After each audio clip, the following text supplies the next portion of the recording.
Le vrai pouvoir, c'est pas de contrôler, c'est de comprendre, d'accueillir, de rediriger. Est-ce que tu te laisses encore contrôler par tes émotions? Et si ta colère te coûtait ta vie idéale, es-tu prêt à reprendre le pouvoir sur ce que tu ressens? Que tu sois dans une phase difficile de ta vie, que tu aies des difficultés à gérer tes envies et tes besoins, cette vidéo va t'apporter une vision claire. Pour commencer, on ressent une émotion.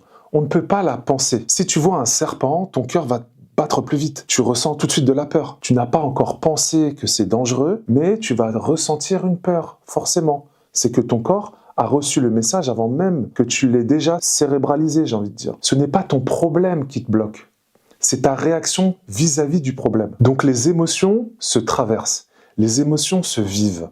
Elles apparaissent comme un mouvement d'eau que l'on n'explique pas. C'est comme si le subconscient représentait l'océan et les vagues les émotions. J'ai fini par comprendre qu'on ne peut pas surpasser ces émotions ni les dépasser, mais simplement les accepter et tenter de les observer.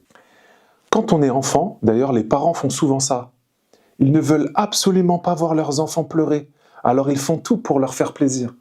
Si l'enfant se met à pleurer, ils vont tout faire pour annuler l'émotion. Ils veulent annuler l'émotion de l'enfant, comme s'il n'avait pas le droit ou on ne lui accordait pas le fait d'avoir cette émotion.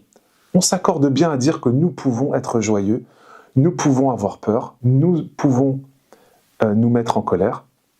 La différence, c'est qu'entre une émotion qui nous appartient et une émotion qui ne nous appartient pas, c'est lorsque celle-ci est vécue par quelqu'un d'autre. Même si une personne que tu aimes a une émotion, ce n'est pas une émotion qui t'appartient. Une émotion qui t'appartient, c'est une émotion que tu vis ou que tu as l'impression de vivre. On croit qu'il faut contrôler ses émotions. Mais contrôler ses émotions, c'est forcer. Et forcer, c'est résister. Et résister, c'est que ça peut exploser. Déjà, c'est que ça va persister, et c'est que ça peut exploser comme une cocotte minute.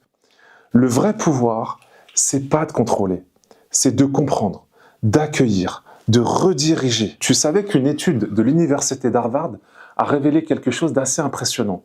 Lorsque nous sommes en colère, notre quotient intellectuel chute. La colère peut diminuer notre capacité à réfléchir de manière rationnelle. Les chercheurs ont découvert que cette émotion intense perturbe le fonctionnement de notre cortex préfrontal, la zone de notre cerveau responsable de la prise de décision et de la gestion de nos impulsions. Imagine un instant, au lieu de répondre avec calme et discernement, tu te laisses emporter, tu réagis de manière impulsive et souvent sans même réfléchir aux conséquences que ça peut causer. Et c'est souvent là où on se dit « Ah oui, mais j'étais énervé, je ne m'en rendais pas compte ».